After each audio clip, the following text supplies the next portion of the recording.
All right, let's go ahead and get started. I think many of you know my name is Kate Gleason, and I'm the membership director here at the Garden. Thanks for joining us for this month's member speaker series. I assume since you're here with us that you're staying safe and warm and inside, so well done. Hopefully enjoying the snow and the sunshine while we've got it, and not necessarily those single-digit temperatures. Before I introduce you to our fabulous speaker, Abra Lee, I wanted to let you know about the upcoming speaker series presentations we've planned. On Tuesday, March 16th, we will be broadcasting live from the Kitchen Conservatory with Ann Corey, the owner.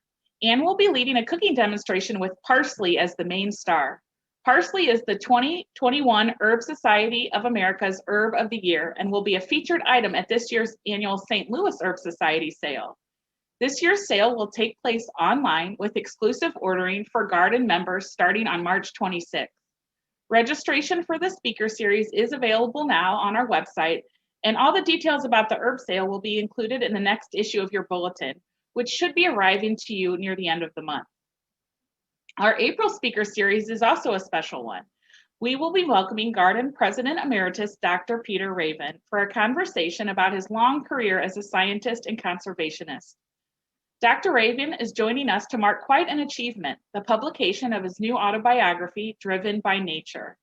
Our own MBG Press will be offering the book at a 20% discount to members in conjunction with Dr. Raven's speaker series appearance. Registration for this program is now available online at the membership section of mobot.org or by calling the phone number on the back of your membership card. And then we'll have more details about the book sale on that website as well, or coming soon in future emails. Now it is my great pleasure to welcome Abra Lee, who is joining us today from Atlanta. Abra is the owner of Conquer the Soil, a community that celebrates horticulture beyond the world of plants. She has been an estate gardener, greenhouse assistant, municipal arborist, county extension agent, and landscape manager for 2 international airports. Abra is a graduate of Auburn University College of Agriculture and an alumnus of the prestigious Longwood Garden Society of Fellows, a global network of public horticulture professionals. In celebration of Black History Month, Abra will be joining us today to profile some hidden figures of horticulture, the Black men and women whose accomplished careers in the plant world may be a little known or untold. As we continue to celebrate Black History Month here at the Garden, I encourage you to check out some of the stories and activities we are posting all month long on our social media channels and on our fantastic blog, which can always be found at discoverandshare.org. At the end of today's program, Abra will take questions as time allows. Please use Zoom's Q&A feature to post your questions. And many thanks for joining us today and for all you do to support the Garden. Now let me turn it over to Abra. Abra, I hope it's a little warmer in Atlanta for you today as you join us. It's about 27 degrees outside, so not very warm at all for Southern standards for sure. Well, at last look, we were at about 4 degrees, so I think we've got you beat. Yeah, we'll take it. We'll take it. 4 degrees. I don't know if I could have showed up today. I'm just kidding. But Kate, thank you so much for the warm introduction. And I want to thank all of you all for joining me today.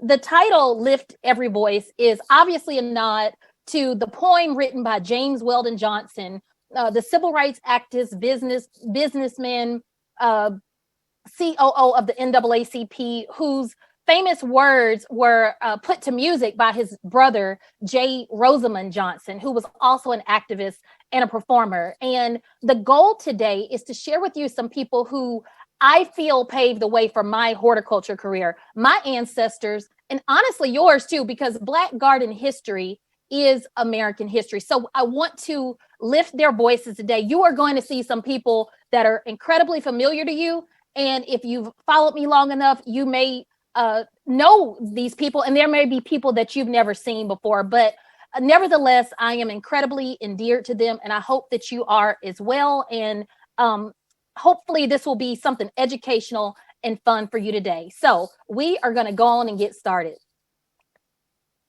The first person I want to talk about is a gentleman named Mr. Wormley Hughes. And so I look at him as the godfather. And Kate mentioned that I was I wasn't a head gardener at one point. I was an estate gardener. But when I look at a man or a person that paved the way for people in those positions, it's him. It's Mr. Hughes. And it is Mr. Hughes is someone who was enslaved at Thomas Jefferson's Monticello. And it is believed that he learned his formal garden aesthetics from the Scotsman Robert Bailey, who was working at Monticello at the time. And this was the late 1790s, around 1794. And Hughes helps to put in this beautiful ornamental garden at the site in Virginia. Monticello is a plantation and obviously now home to the University of Virginia. And this is some of the work. This is actually a sketch from Thomas Jefferson. Because by 1806, Hughes was Jefferson's principal gardener there. He prepared bulbs. He planted the bulbs in the beds. He planted trees and shrubs, seeds, flowers. He assisted Jefferson with the installation of these famous oval garden beds that you see here, these oval flower beds filled with tulips. And this is a man that even dug Thomas Jefferson's grave. And an interesting thing, I was talking to Kate before all y'all got on here and said, I want this to be uplifting, and I don't want to seem as I'm glossing over the realities of some of these people's lives. But I do want to point out, in Hughes's case, his own family was sold after Jefferson's death, and Hughes had to purchase his family back to unite them. So regardless of all this wonderful ornamental horticultural work he did, that we can see his legacy at Monticello today, that was something towards the end of his life that is a reality of what happens when you are enslaved. And what I want to point out as well about Hughes is that we don't necessarily talk about him enough. And this is the type of person that we want to know, just like we know the names of someone, Missouri's favorite horticultural son, George Washington Carver. Another person who is representing Iowa, you are in the house today, is Malcolm Stubblefield. And Mr. Malcolm Jerome Stubblefield was a gardener hailing from Des Moines, Iowa. He is one of Iowa's finest, in my opinion. And it is believed he learned his love of gardening from his father, who also loved to garden and grow flowers. And in his father's retirement, he talked about, all I want to do is just, play with my flower beds. Mr. Stubblefield, Malcolm Stubblefield, attended Iowa State College, which is now Iowa State University, the Cyclones. And he was in a 2-year program and earned a certificate in agriculture. And his focus at school was landscape gardening. In the mid to late 1930s, he moves out to I'm trying to get my directions right. I'm sorry. He goes up north to New York. So that would be to the east, all right? He goes to New York and he becomes a gardener at the New York Botanical Garden. And it is talked about how he is the one that is responsible for the beautiful appearance of the garden. And Mr. Stubblefield also goes on to work in the garden department for the city of New York. I was fortunate enough to speak with his son. And what he told me is that later in his life, by the time that he got to know his father, because his father was much older when he had him, he had gone on to open businesses and start businesses and was in deep political circles in Washington, D.C. during the 60s and was friends with Jacqueline Kennedy. He and his wife were very close friends of them. So that's a pretty amazing story about Mr. Malcolm Stubblefield, someone from the mighty Midwest and one of horticultural's finest. And this is a picture I feel like has picked up a lot of traction. And many of you have seen it before. And for those of you that haven't, these are, if Wormley Hughes, y'all, is the godfather, then y'all, these are the godmothers. These are the flower ladies, the flower sellers of Washington, D.C. And they, to me, are the godmothers of mobile nurseries, of flower farmers, of florists. And I want y'all to understand the context of Black garden history, you have to have an understanding of the history of the United States and the real-time events that were happening while these people were living their lives. So in the Black flower sellers case, this picture is from June 1870, Harper's Weekly, and this is post-emancipation. Slavery has ended, Reconstruction has started. Black people slowly but surely are starting to become landowners.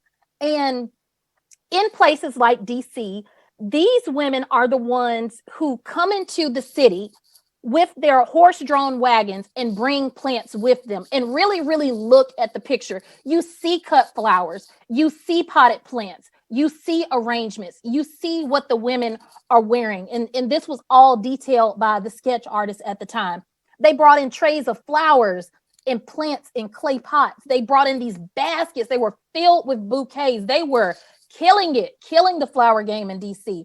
And they lined the streets along the Potomac River. They sold things like lilacs and violets. And it was noted that when they arrived, that is when spring arrived. So in my mind, these are the original flower farmers, indeed, and mobile plant nursery women. And they weren't just vendors. These women were expert horticulturalists and expert floriculturists. There's also people like Mr. Thomas Queen, the nurseryman from Maryland. And Mr. Queen was born into slavery, and he was never able to read and write. And that is not a deal breaker in life by any means. And I think that's the beautiful thing about horticulture. It's not about literacy. It's about engagement with plants.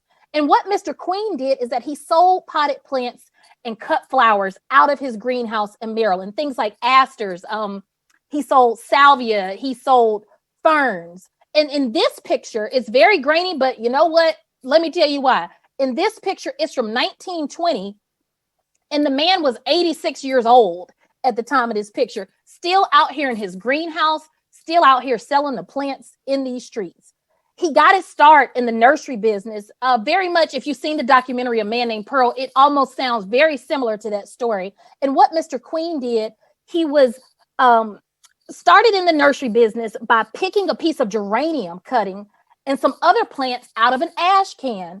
And he potted those plants and he fostered them and rooted them until they bore these beautiful flowers. And boom, he was hooked. He was in the nursery business. And he managed this greenhouse well into the 80s. The 80s, not 1980s, y'all, the 1880s, in his 80s, he's 80 years old.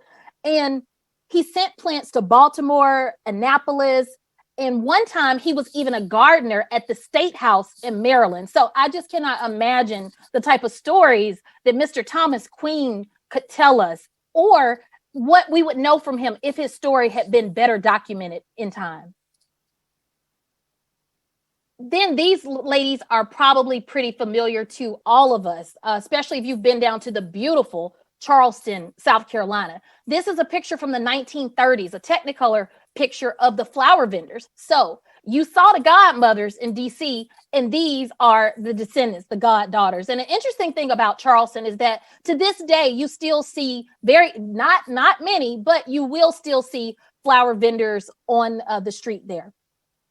And these women were known to grow their own plants as well. They brought them in across the bridge. There's the Cooper River that cuts straight through Charleston. These women brought their plants back, and they're famous for being posted up on Charleston's Rainbow Row, the beautiful area that you can see on the left of the picture with these beautiful pastel colored buildings. And I want to, again, look at their flowers, look at their dress, because we're going to talk about this a little later. And when we talked about the DC flower vendors and how stunning they were and how spring didn't arrive until they arrived, I love that this picture is in color because we get an idea of what those vendors probably looked like. And if they looked anything like these women, which I bet they did, they were just beautiful. This is a woman that I honestly feel like I idolize. I would kiss the ring of Mrs. Annie Mae Van Reed, a self-made nursery woman, a florist, businesswoman. She was an activist. And what is incredible about Mrs. Annie Mae Van Reed of Darlington, South Carolina, little small town South Carolina, she owned a 5-acre nursery and greenhouse. And she sold millions in plants of seeds throughout the country and throughout the state, including to the governor at the time, who was Strom Thurmond, which is incredible because if you don't know his story, Google him. So Strom Thurmond was not necessarily here for Black America at the time, but he was definitely no fool when it came to where he buy his flowers from, and he knew to get them from Annie Mae Van Reed. This was a woman who, at the height of the Jim Crow era, 90% of her business was still white people. That's how good her work was. She was almost literally born into the game. Her own father owned 1,000 acres and was a farmer. And she was a huge advocate of women leaders and women in leadership roles and women in business. And this is a woman of wealth. And I've mentioned this before. If you've seen my presentations, you see her posing in her fur coat in South Carolina, which is only necessary once a year on a day like today, showing, hey, I have money, I am established. And it is very important. If you look at the sign on the right, it says, it's blurry, but it says Mrs. Annie M. Reed right above the florist. And we're going to talk about that as well. So basically, Mrs. Reed is letting you know, I ain't one of your little friends. I am Mrs. Reed. I am to be respected. I am a businesswoman. I am a plant expert.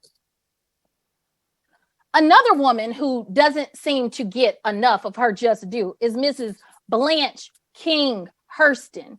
And Mrs. Blanche King Hurston was the first Black person to own a florist in the state of Florida.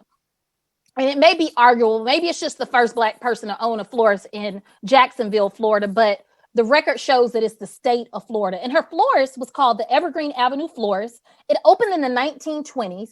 And when she had a grand opening, y'all, she had a grand opening. She brought out Shield's famous orchestra. They performed music for the occasion. People showed up. And she also, again, is a goddaughter. She grew her own flowers for her floral arrangement, and her flower farm was located in Spring Park neighborhood on the south side of Jacksonville. So what does this mean? This means that Mrs. Blanche King Hurston had a deep knowledge of horticulture. And she was also a deaconess on the side. So heavily involved in the church. And her flower business was, as they say, business was booming. Her father, again, a legacy woman in horticulture. Her father himself, his name was Ed King. He was also a gardener, and he is the one that oversaw his daughter's nursery. He is the one, Mr. King is the one that planned and laid out parcels for Mrs. Blanche Hurston to plant flowers for the shop. And if you caught what I was saying with her last name there, she is the sister-in-law of the fabulous Mrs. Zora Neale Hurston. Blanche King Hurston married Zora Neale Hurston's brother, John. The reason we want to discuss Zora Neale Hurston in this legacy of horticulture today is because as an academic, as an environmental historian, Dr.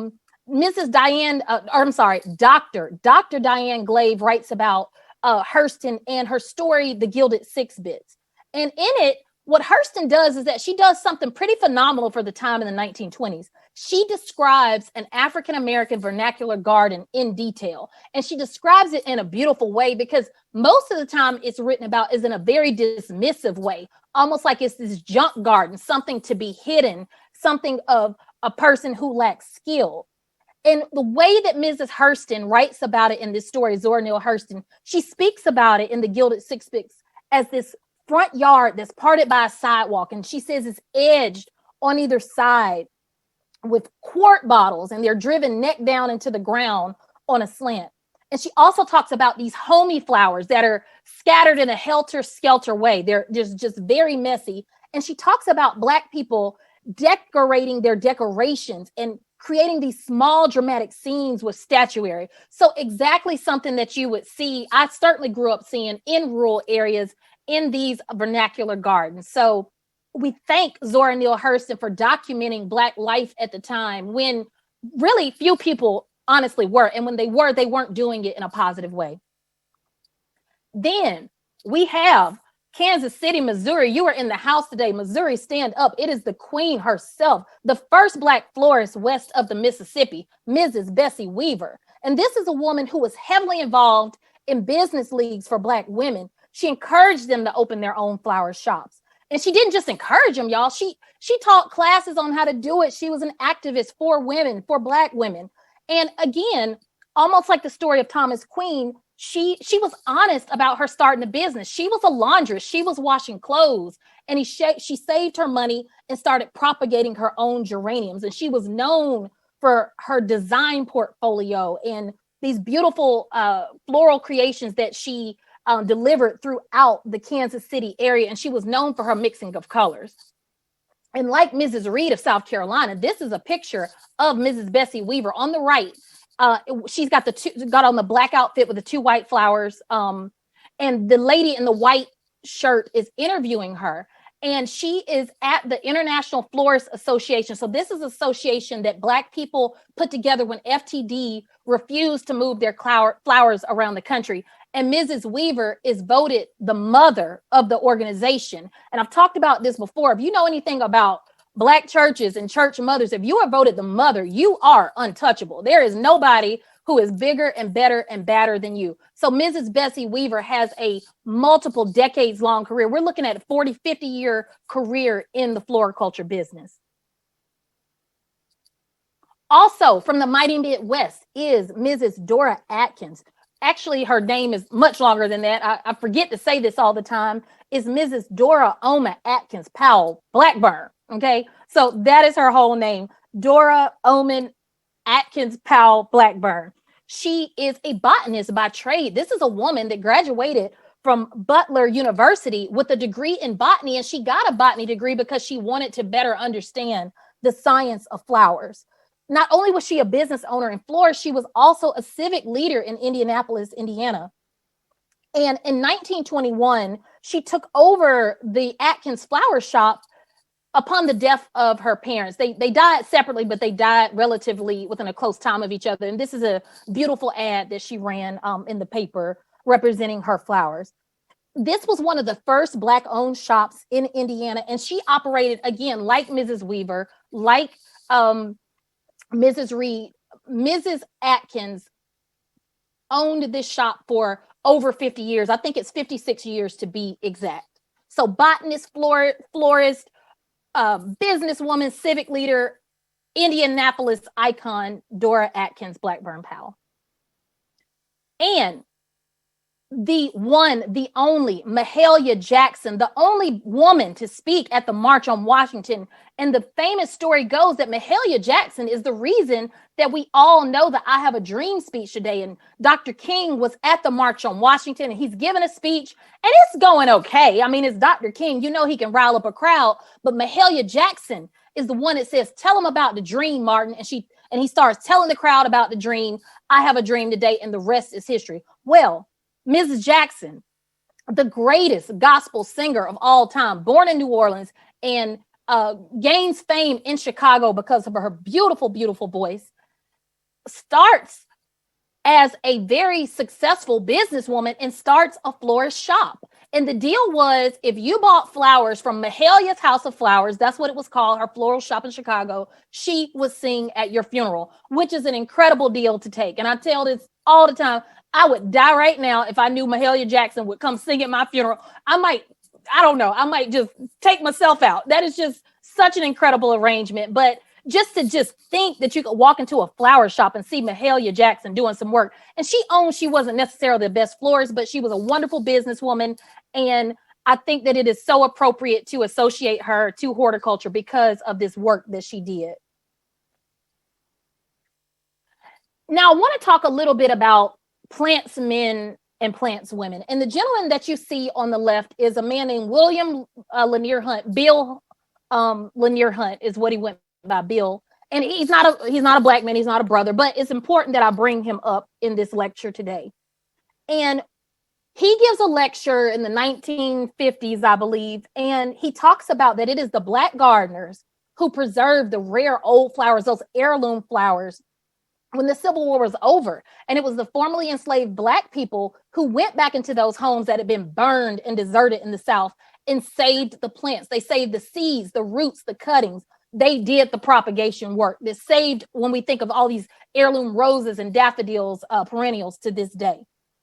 And he credited people like the ones that you see here from Magnolia Gardens and Plantation. And we talked about Charleston a little bit earlier. And I mean, arguably South Carolina and their contributions from Black people in horticulture, I would say between them and Virginia, I don't know, besides Missouri, because we got to enter George Washington Carver in the chat, between those three states, that may be just some of the greatest contributions to this country in the world in ornamental horticulture. And the people that you see here are the type of people that Mr. Hunt was speaking of. And at Magnolia, this is a place that turned into a public garden after the Civil War, so that the Drayton family could keep the land within the family, right? The Civil War is over. You no longer have enslaved people to keep your land up for you for free. And they bring the same people who are formerly enslaved, they keep them on, and now they are called tour guides. And this is now a garden that is open to the public. And you see some of them here. The gentleman that you see in the front is a gentleman referred to, and I say this in air quotes, as Uncle Frazier. The lady that you see on the right, you're about to see again on the next slide. And her name is Aunt Phoebe. And I say that again in air quotes, and I'm going to explain why. So again, Aunt Phoebe was formerly enslaved in Magnolia Gardens and Plantation. And this is a woman who, to call her a tour guide is honestly doing a disservice, because she is someone that led people down these sandy paths and this swampy land along the banks of the Ashley River in Charleston. She was the one pointing out rhododendrons and azaleas and sweet shrub and spirea and these fields of flowers. Now, I don't know what y'all call that, but the last time I checked, that's what I call a plants woman. So why do we just look at Aunt Phoebe, who ain't really our aunt, as a tour guide, as a formerly enslaved woman? And I hypothesize it's for this reason. What you see with Hattie McDaniel, you see a dress and a style that was popularized during the Jim Crow era as Mammy. She honestly is dressed like Mammy. That is the work uniform that she's wearing. And maybe the most famous of them all is Aunt Jemima, who has been in the news very much so lately, where the brand Quaker Oats has dropped that name. So if you look at Aunt Phoebe, you look at her in this dress, this is a dark-skinned Black woman. Let's also just address the colorism in this. No one's going to acknowledge her in the way that they acknowledge a Bill Hunt as a plant expert. However, she's the one that can walk you around Magnolia and point everything out. So it's time that we give Mrs. Phoebe her due and call her what she is, a grown woman and a Mrs., and acknowledge that the reason they were called Aunt and Uncle Frazier is because older Black people at the time were not allowed honorific titles like Mr. and Mrs. And so white people at the time would call them Aunt and Uncle because they weren't going to give them that level of respect. And again, during a different time in America. So Mrs. Phoebe, Mr. Frazier, Mrs. Jemima all deserve their due. Speaking of plantsmen, this is the amazing Sylvester Owens, referred to as the Azalea King. Azalea. And I remember when I was at Auburn, I had a professor, Dr. Ponder, Azalea. He was just so Southern about it. And this is a gentleman that worked as the chauffeur for 30 years for Chauncey Beadle, who was the famed horticulturist, the Canadian who worked at the Biltmore Estates, laid out the ground. And this man was a plant hunter with Chauncey Beadle. And he went on plant expeditions with him to go seek out native plants in the South. Again, colorism. Sylvester Owens is a mighty light-skinned Black man, and honestly could pass for white. There are pictures that I've seen him in, and it is very hard to see that he is a Black man, a man of color. But this is a fact. He is. I have a fun fact and a side story. One of my mom's best friends is his niece. And she remembers going to Biltmore as a child and just kind of running around and her uncle doing his thing. And at his funeral, she said flowers came in all over the world to honor Sylvester Owens and his work with azaleas, with native plants, the work that he did in North Carolina. This is a man that propagated plants. He cultivated them. He taught classes after his retirement, and he carried on the legacy to make Biltmore the azalea capital of the world. And there are people like the incredible Mr. Roland Jefferson, who I would say that we're kind of transitioning now. He is a plantsman, and he's also a botanist, and he's also really a tree guy. And this gentleman, Mr. Jefferson, was first introduced to cherry blossoms in his native DC by his father. And in around 1957, Roland Jefferson becomes the first Black botanist at the National Arboretum. And though he graduated from Howard University almost 7 years earlier, he was unable to find employment in the field. And in 1956, the National Arboretum goes on to hire him. And what they hire him to do is make plant labels. However, he is so good at his job, by the early 1970s, they are recognizing and acknowledging his work with the famed cherry trees of Washington, D.C. And by the 1970s, those cherry trees that we see today, they were in shambles. And it was Mr. Jefferson that propagated from those original plants that were planted during the William Taft administration to save the cherry blossoms of DC, the ones that we see today. So he is clearly not just a botanist and a plantsman, he's darn near a plant superhero. Because the trees in DC are amazing. So shout out to Mr. Roland Jefferson, who is still alive and living in Hawaii today, in his 90s and still here with us. Thank the Lord. Another famous tree is the emancipation oak. So we know about the famed cherry trees in Washington, D.C. And this emancipation oak is so famous because in 1863, Lincoln issues the Emancipation Proclamation, President Abraham Lincoln, and he declares Black people who can get to free states are no longer enslaved. And what happens in 1863 under this oak tree, a lady named Mary Peaks, who's the daughter of a white man and a free Black woman, starts teaching school under this tree. And they call it the Emancipation Oak because the first Southern reading of the Emancipation Proclamation takes place under this tree. And it is where Hampton University is, the famed Hampton University. So it's on that campus today, still standing, thank God. And I wanted to show this slide in parallel to it. It's the Clark oak. And you guys are saying, well, I know my trees. There's no such thing as a Clark oak out there. Well, actually, yes, there is. And it's not just Black people that do this. There's a strong tradition of naming plants after people that you care about. And the slide that you see on the right, you see it's called the Clark oak. It's named after N.B. Clark, who is a pioneer educator in Virginia, a Black man. The lady on the left is named Mrs. Irma Thompson. She is a founder. She is the founder of the famed Ever Blooming Garden Club, which was the first Black garden club in the Peninsula area. It wasn't the first Black garden club in Virginia, but in the Peninsula area.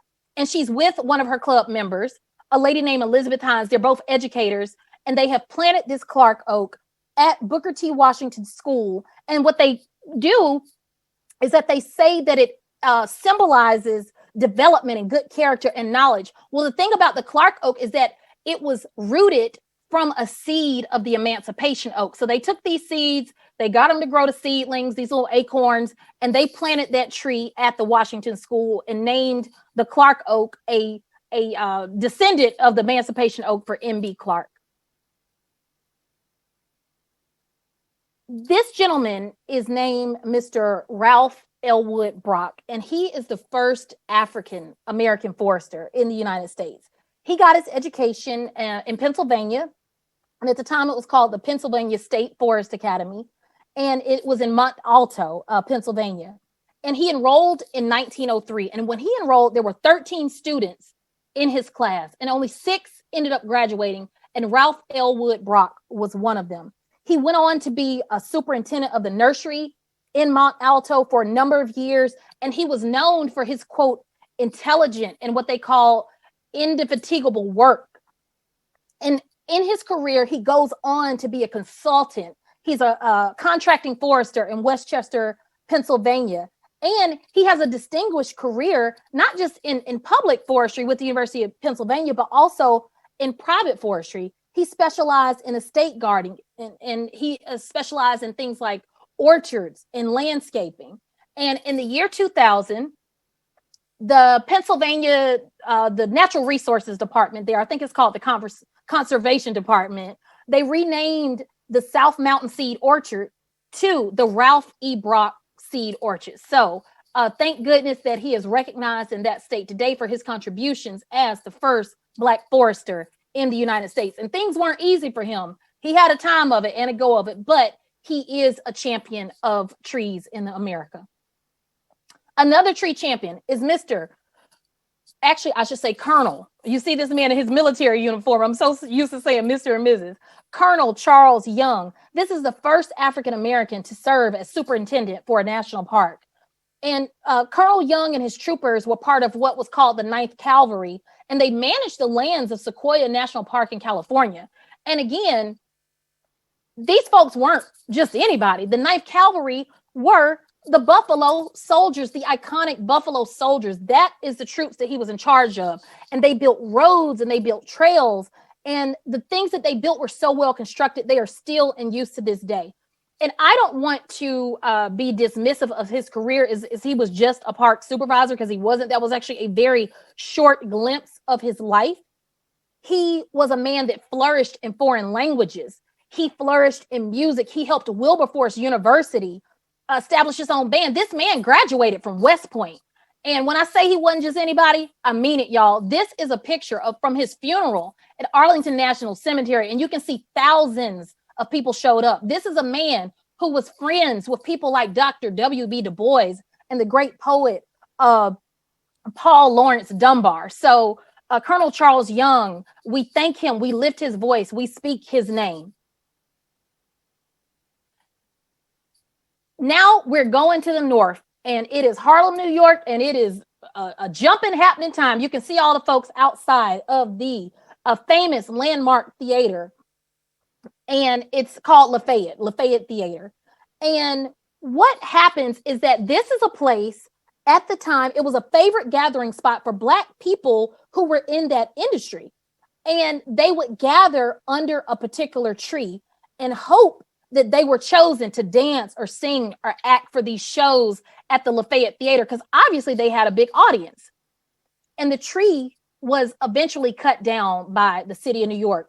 And the tree was so famous, people would pull a leaf, they might take a twig, and they understood the tree wasn't going to necessarily make them famous. But again, it was the hope that I will be discovered, the hope that I will be the next Ethel Waters or Bilbo Jangles Robinson or Lena Horne or whoever it is.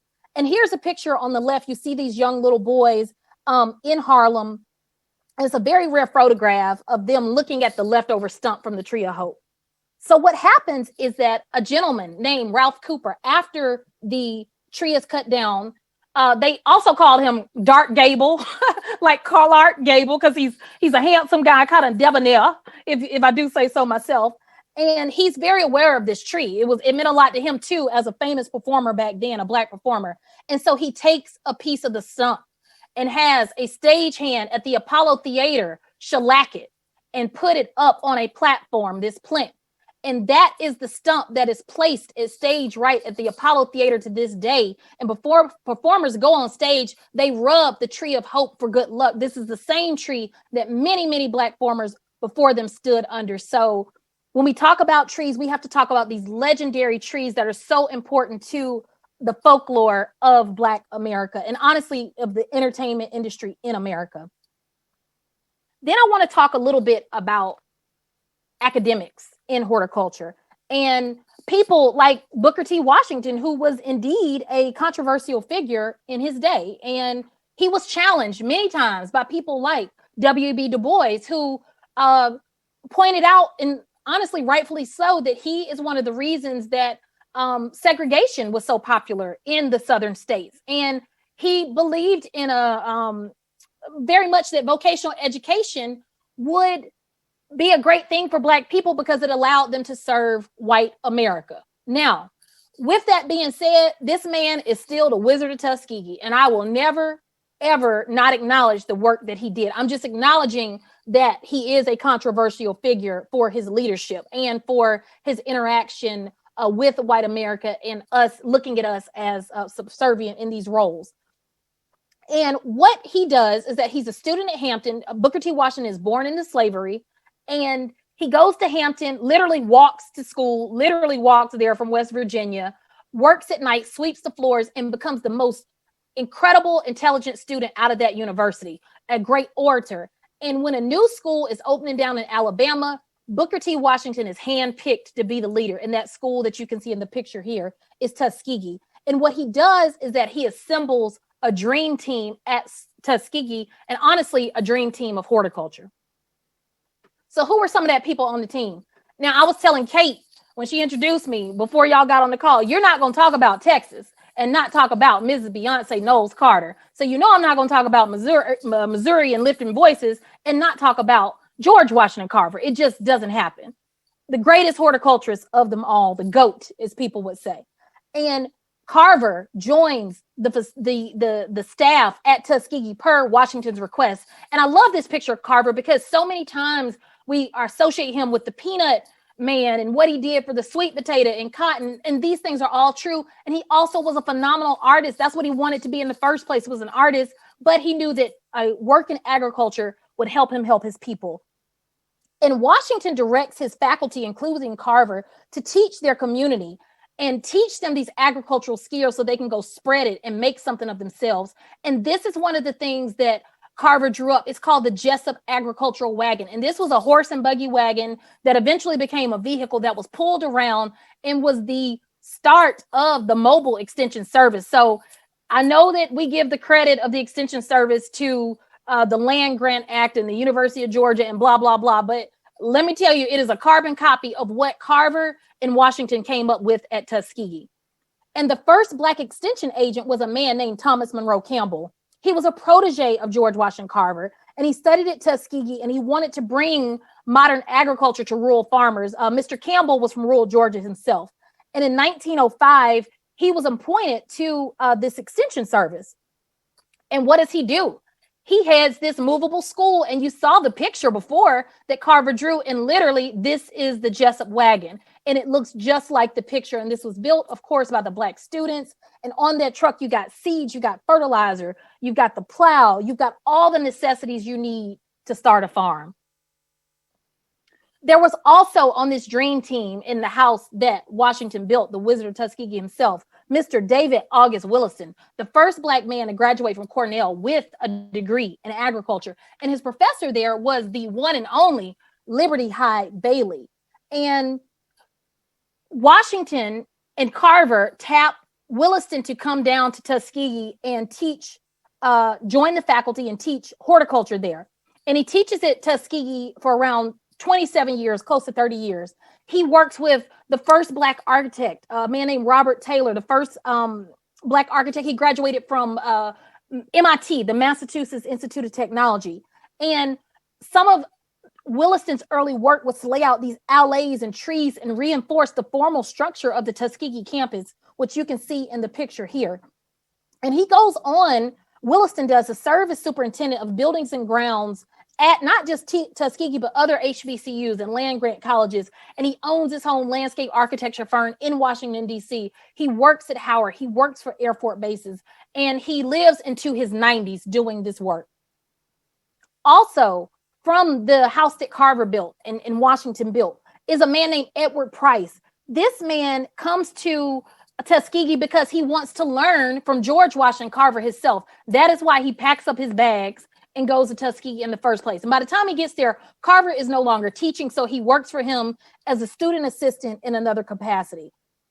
Edward Lyons Price goes on to carry on that legacy. He gets his master's of ornamental horticulture from Berkeley, UC Berkeley in California. He goes to Ohio State and gets another degree in horticulture. He follows that path of Williston and teaches at Tuskegee, and also becomes a professor of landscape architecture there, and also a superintendent of buildings and grounds. And this is the first Black man that is licensed as a landscape architect in the state of Alabama. And he is the second Black man who is elected to the American Society of Landscape Architecture, the ASLA. And he is the first Black man that is made a fellow of the ASLA. And you'll meet the first Black man who's elected to the ASLA just shortly. I want to acknowledge quickly women, and I really should take more time on them, but I just want to get everyone in today. There were regular women who weren't necessarily professors or PhDs that taught horticulture to students at the time. This is a picture from the Children's House School in Tuskegee. This was an elementary school for the children of teachers at Tuskegee.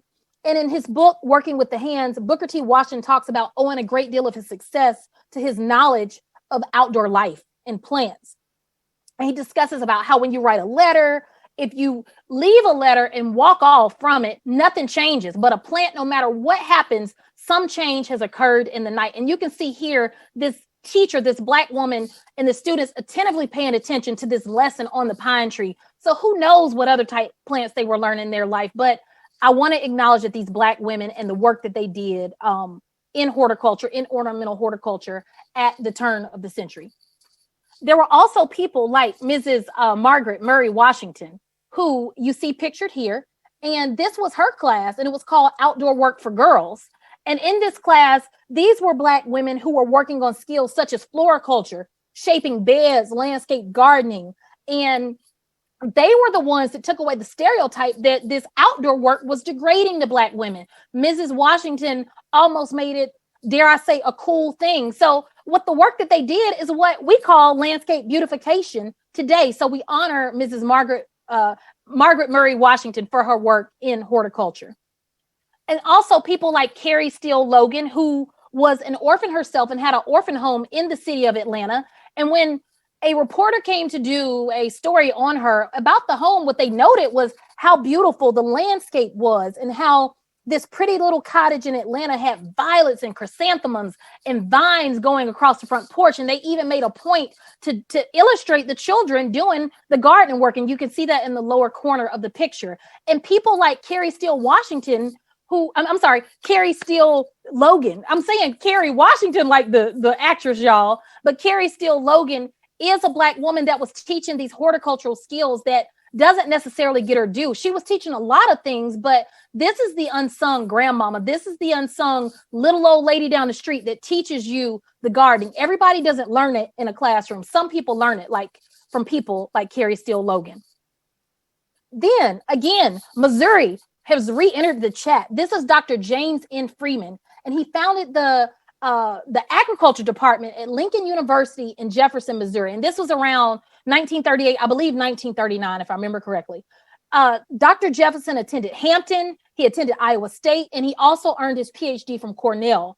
And when he wanted to beautify the campus of Lincoln University, he brought on a man named Charles Dickinson. Charles Dickinson, at the time, was one of only 3 to 4 Black landscape architects. He received his landscape architecture degree from Ohio State, and he was steeped in the landscape business. His own dad owned a landscape company. His father himself, they were active in the civil rights movement in the NAACP. And this was the man who was the first Black man elected to the American Society of Landscape Architecture. He was an advocate. Charles Dickinson was an advocate for Black men to join landscape architecture. So the work that they did at Jefferson, in Jefferson City, Missouri, at Lincoln University must be acknowledged, and we thank them for all that they did. And there are people like Mr. Asa C. Sims, who is, again, like Dr. Carver, he wanted to be an artist. Edward Lyons Price wanted to be an artist, yet he found a way to turn plants and use them as his way to express his art. And he is famous for being one of the 4 founders of what was called the Negro Garden Clubs of Virginia at the time, but also famous for giving beautification lectures all across the state of Virginia. And in the picture, you see Mr. Asa C. Sims seated. And what he did is that he created 3D models. And if you look closely, you'll see a home, you'll see little plants. So prior to PowerPoint, Asa Sims was out there knocking it out the park, bringing his handmade models to show people how to beautify their communities. This man taught thousands of people. He traveled from Virginia to North Carolina. He was even lectured on himself. There were people from Columbia University, professors, that talked about the famous Asa C. Sims and the work that he was doing in Virginia to uplift beautification work in the United States of America. And he also was a florist. He owned his own greenhouses. He had his own business. He had his own nursery. And one of his colleagues was a gentleman named Dr. H. Hamilton Williams.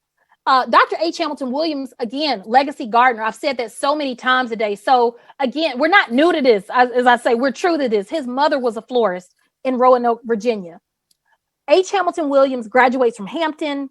He goes on to teach at North Carolina A&T, another HBCU, and he earns his PhD at Cornell. And something that he is the first to do is he is the first person to document Black landscapes in detail. And though while he is critical, and he writes about these Black landscapes where they're planting flowers in their tires and they're putting rooting plants in these little tin cans, his observations are acute. He is noting what Zora Neale Hurston noted herself, these Black landscapes.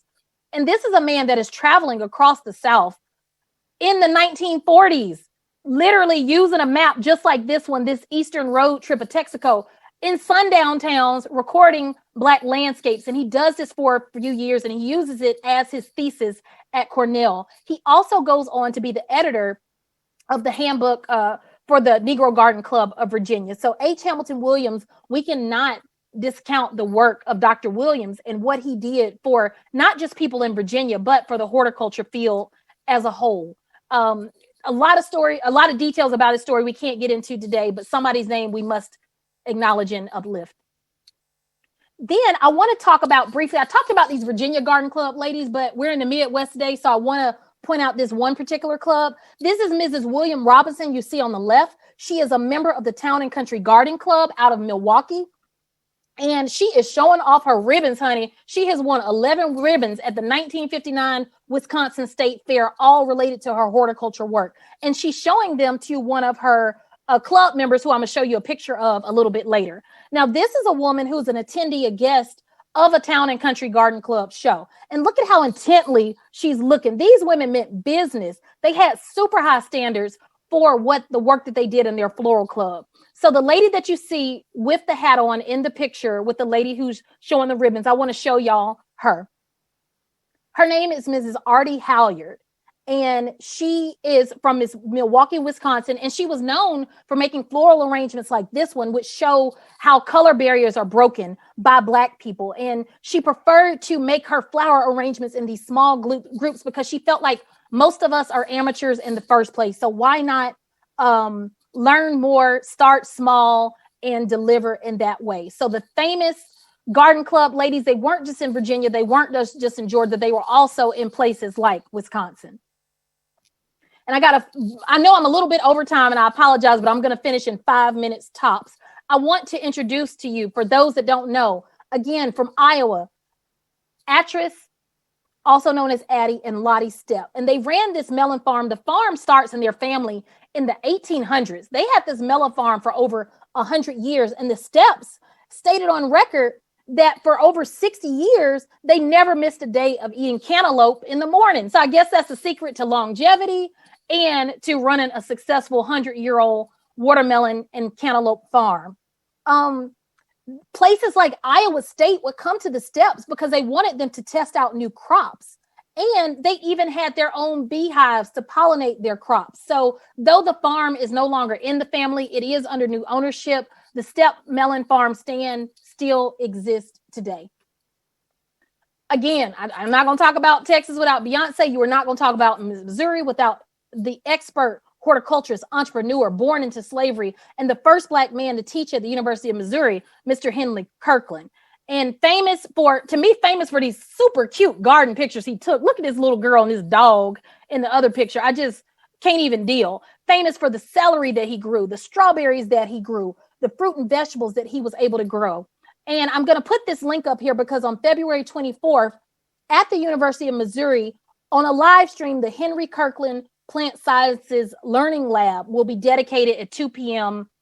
Central Standard Time. Yes, that's my little commercial because I'll be showing up too, so I can see the building dedication for Mr. Kirkland and acknowledge all the work that he did for sustainable farming practices in Missouri and beyond. Charles William Costello. There's been a lot of people on here that are artists today, but we keep talking about farmers and planters. What we never talk about really is entomology. This man was an entomological artist at Ohio State University. And for 6 years, he created these hand-drawn charts for the university students that were studying entomology. And he created thousands of charts over his lifetime. And this is a real chart that he drew, shared with me by his niece, Jackie, which still exists today. So just beautiful work by Mr. Charles William Costello at Ohio State University, a native of Michigan, and a person that we have to acknowledge for the work that he did to help the people who go on to be horticulturists like myself, who had to take entomology classes back in college. And then I want to acknowledge on my last slide, my next to last slide, people like Amazing Lee Meredith. So this is a woman who, again, an artist, and she goes on to found the art department at Virginia State University. It was called Virginia State College at the times. And she exhibited her work all over the country. But she also got into architecture and interior design. So she's known as a Black woman architect, but you can clearly see that she's got plants on those pictures. And this is a house that she created. It is known for this international flair, this modern flair. And the house is at the Virginia State University campus today, and it's for the alumni. Now it's a building that they use. And she calls this house Azure is South. Now, she and her sister, a lady named Maud Terry, go to the north and create a whole vacation home neighborhood in Sag Harbor, Long Island for Black people. They design the houses, which means clearly she's designing the landscape as well. You saw the plans there. So she is the type of person, I feel like we need to take a second look at her career and maybe acknowledge and honor the work that she did with plants and landscape architecture. Because if this is a woman that laid out in the interior design and the architecture, she clearly also laid out the plant arrangements as well. And we saw that on the photo before. I know I gave y'all a fire hydrant of stuff today. And I just want to thank you so much for your time. Thank you for listening. Thank you for allowing me to lift these voices in front of you today. And I hope that if these are people you're all familiar with, maybe you learned something new. And if not, maybe if you've forgotten about them, you share their stories so we can continue to include them as we refined not just Black garden history. This is American garden history. So thank y'all so much. I certainly appreciate you. Oh, I do have to say some thank yous. Hold on. I got a little sticky note that fell on the ground. Just like the church, I gotta say my thank yous because there were some people who have been wonderful to me throughout this process. Neshka Pfeiffer, Kate Gleason from Missouri Botanical Garden. Thank you, Allison Jones. And thank you, Devin, in tech support. Because if it weren't for him, I don't know if I would have made it this morning with my sound issues. But thank y'all so much. Thank you, Missouri. Thank you from wherever you're coming from. I really appreciate your time today. Well, thank you, Abra. We have a couple minutes for a few questions. So if anybody has questions, please feel free to post. The first one, and I swear I didn't type it, but I definitely want to do a plug for it, is a question. Can you recommend any books or resources where I can learn more about these wonderful horticulturists? Apart from Carver, I've unfortunately never heard of many of these. So I think that's a leading question for you, Abra, talking about your next venture. Yes. Why, yes. So I am working on a manuscript that includes not all of these people, but some of them and some that I have yet to talk about in this lecture for whatever reason or the other. So I will be, my manuscript is set to be released in May of 2022. Again, so I may have said this earlier in the talk, but you can't separate Black history and garden history. They're so simultaneous. So the way that I discovered the stories of many of these people is kind of old school. It was just me being an extension agent or being an airport landscape manager and going to these garden clubs and talking and showing my interest in some of these people. And little old ladies would start telling me about folks that they remember when they were a little girl from their town. And so that's how I got a lot of names. Also, sometimes when you read so there's a book called The History of Jacksonville, Black Jacksonville. That's how I was able to find about someone like Blanche King Hurston, Zora Neale Hurston's sister. It's not that she is in a plant book. It's that her story in detail is included in a Black Jacksonville book. And I'm so sorry if you hear some scratching. I have a very rude guest on the call today. My little Shih Tzu Tegan is starting to make noise. So I hope that you can hear all that that I said. But I would start with those city books about cities, but specifically when they write books about Black Atlanta or Black St. Louis. So it's not just going to go straight to horticulture, but if you look in there, you're likely to see some type of farmer or gardener or florist.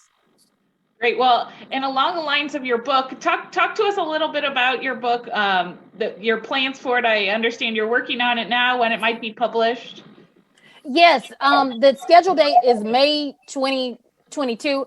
I know Timber Press I am stressing them out because I got some deadlines to meet. I'm not going to lie to y'all. It is a lot to write. It is exciting to do this work. It's also, if I got to be honest with you, very emotional because I gave a highlight reel today and I gave a very fast one, but I cannot discount what these people were going through. There were some real struggles for Ralph Elwood Brock. There were, Bessie Weaver of Kansas City had her own challenges. So it's emotional labor, but it's also a lot of joy to write these stories. I hope I answered your question. Did I miss something in that, Kate? No, you're good. Okay. You're good. Well, and I'll just say we got a shout out. So I'm going to just read it. Would love to see some of this tour de force presentation become a children's book too. So maybe that's your second venture. Have circulated my encouragement to MBG Earthways, which is our sustainability center, and our education staff. Also sending to St. Louis Community College Merrimack Cork program. Terrific. Thank you. So I think I think that is a thing I've seen a lot in the chat, that people really enjoy it. And you just hit upon it, the joy and emotion that comes through, and it definitely does. One other question we have, it says, this was an amazing talk. The images you have shared are fabulous. Are there more records and images of the plans and designs from these horticulturists that we could see and learn from? Kind of back to your sources, is there a lot available online, or where did a lot of your images come from? Well, before the pandemic started, so I made this, it looks so, when I say simplistic, I'm making it, I've done this research for 10 years. So I started doing this around, actually 11, we're in 2021 now. I started doing this 10 years ago, and I was just kind of doing it for me and to learn more about the people that came before me, because there was no Instagram. And back then it wasn't cool to major in horticulture. And I was certainly the only Black person in horticulture at Auburn at the time. So I wanted to learn more about my history and my people at the encouragement of my mom and one of my mentors in gardening, a man named Ryan Gainey. And so I would go again to these, like those city books and just learn and find pictures. And it was kind of very old school. Just, I would travel. I've traveled to the Schomburg Center in New York, because that is a center dedicated to Black history. So it's just a very intentional effort. Because I didn't learn this in a digital way, I kind of just put the feet to the pavement and went out and sought it. And I know that's not maybe the answer you want to hear, but these folks were 80 years old 10 years ago telling me some of these things. So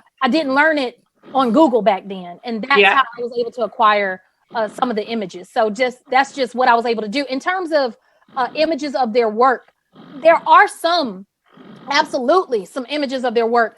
I don't necessarily say that I found many of the landscape design images, but we know that those images are out there. Here's the thing. They're not on Google. They're not in a library. We know that they're sitting in somebody's auntie's, grandmama's, great-grandmama's attic. So that's what we got to do. I know this because I look at my own family pictures and I am stunned at some of the things that we just kind of find sitting around in a box in the garage. So look, we got to get to clean. It's what, snowing in St. Louis? Go clean out your garage, especially if you're Black, and see what kind of landscape pictures in there and share them, because they do belong in your community. As proud as I am of my work, these stories belong in your community as well, especially if these are people of your community. Yeah, absolutely. Well, along those lines, I wonder if you might share with us, just in a printed form, the names of everybody you spotlighted, and we can definitely either add that to the speaker series website or email that out to everybody who attended today. That might be helpful, because I think you've got a lot of fans of these folks and they want to dive in and learn more. Yes, for sure. And to the person that mentioned the children's book, yes, I am. There are especially a few of these people. I am so excited to write a little children's book for them. So I never answered that part of the question. I will provide a list for you. And yes, to whoever asked about the kids, that will come after Conquer the Soil, the book comes out. Great. Well, I think we're at time, a little over, so I will just thank you, and we will stay tuned for all the great success that you're sure to have in the coming months. Good luck finishing the book. Good luck getting it published, and then, of course, for the children's book as well. We'd love to have you come visit St. Louis after COVID is over. We'd love to show you around. I know a lot of people, even on the call today, would love to show you around and meet you in person. So if you're ever here, let us know. Thank you. I am in St. Louis. My sweetheart is from St. Louis. So when we go back to visit his family, we go. I apologize for going over time, y'all, but these people excite me so much. I can't help myself. So thank you. Thank you all, genuinely. Absolutely. Well, it shows. Everybody stay warm. We'll see you next month, live from the Kitchen Conservatory on March 16th. And again, thank you so much, Abra. Have a great day. Okay. Yeah. Bye-bye.